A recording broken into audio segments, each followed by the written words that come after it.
Naranasan ang pagbaha sa Antique dahil sa malakas na ulan kahapon hanggang kagabi.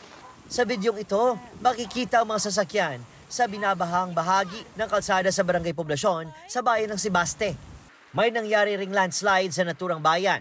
May bahay ring nasira.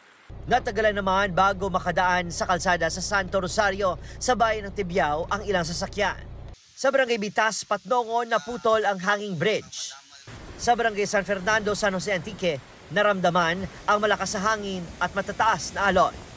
Ayon sa Antique PDRMO, mahigpit na minomonitor ang antas ng tubig sa 10 mga ilog sa probinsya. Apektado rin ng walang tigil na ulan ang ilang bahagi ng Negros Occidental. Sa Kabangkalan City, umabot sa tuhod ang baha sa tindahan na naging pahirap sa mga nagtitinda at mamimili.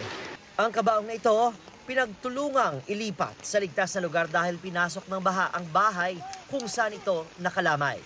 Hindi rin nakaligtas sa baha ang babuyan na ito sa Barangay Karadyoan sa Himamayran City. Sa Barangay Manlukahok, Sipalay City, pansamantalang hindi nadaanan ang kalsadang ito dahil sa landslide.